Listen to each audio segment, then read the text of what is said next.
नमस्कार, मैं रिया अग्रवाल। आप देख रहे हैं करंट क्राइम, जहां मिलता है सिर्फ सच। उत्तर प्रदेश विधानसभा में आज वित्त मंत्री सुरेश खन्ना ने 2026 से 27 का बजट पेश कर दिया है। यह योगी सरकार का 10वां और अब तक का सबसे बड़ा बजट माना जा रहा है। आइए जानते हैं इस बजट में क्या क्या घोषणाएं की गई हैं और विपक्ष की क्या प्रतिक्रिया रही। यूपी सरकार ने वर्ष 2026 से 2027 के लिए कुल 9,12,696 करोड़ रुपए का बजट पेश किया।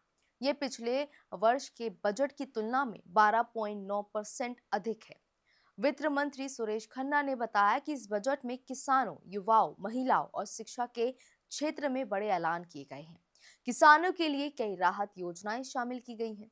महिलाओं की सुरक्षा के लिए ई क्यूब महिला सुरक्षा बल को बढ़ावा देकर उसे 36% किया गया।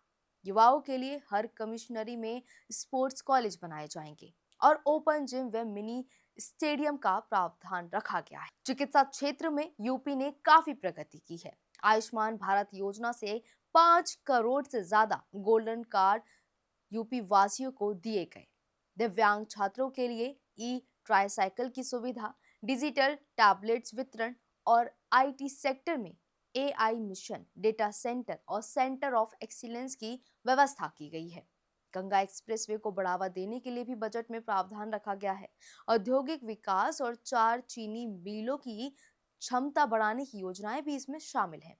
वहीं आपको बता देते हैं कि नेताओं की इस पे क्या प्रतिक्रिया है। समाजवादी पार्टी के अध्यक्ष अखिलेश यादव ने इसे विधायी बजट कहा और आरोप लगाया कि सरकार अपने आवंटन का आधा भी खर्च नहीं कर पाई। उन्होंने कहा कि कृषि, स्वास्थ्य, ग्रामीण विकास और महिला कल्याण पर बजट का सही उपयोग नहीं हुआ है। वहीं रामगोपाल यादव ने कहा कि आम लोगों को इससे कोई फायदा नहीं मिलेगा। उन्होंने ये भी दावा किया कि यूपी में कानून व्यवस्था पूरी तरह कमजोर हो गई है और अपराधियों के खिलाफ कार्यवाही नहीं हो रही। आइए बताते हैं मायावती की इस पर क्या राय है। मायावती ने कहा कि प्रदेश में वास्तविक विकास और जनता की समस्याओं पर ध्यान कम दिया गया है। उन्होंने कहा कि सरकार की गलत नीतियों, गरीब और बेरोजगारी से आम लोग परेशान हैं। साथ ही बजट में जन कल्याण योजनाओं और घोषणाओं की पूरी जानकारी नहीं दी गई, जिससे अगले बजट में ठीक किया जाना चाहिए। विशेषज्ञों का कहना है कि जब बजट चुनाव से पहले जनता को लुभाने और सरकारी योजनाओं को हाईलाइट करने के लिए तैयार किया गया है।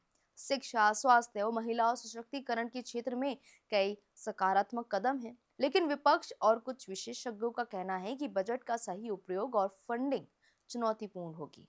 कुल मिलाकर ये बजट प्रदेश के विकास के लिए महत्वाकांक्षी है, लेकिन इससे प्रभाव का देखना अब आने वाले महीनों में भी संभव हो पाएगा।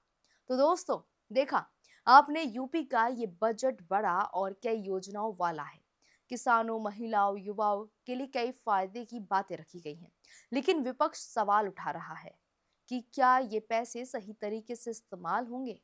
आने वाले समय में ही पता चलेगा कि ये बजट लोगों की जिंदगी में असली बदलाव लाता है या सिर्फ कागजों पर ही रह जाता है।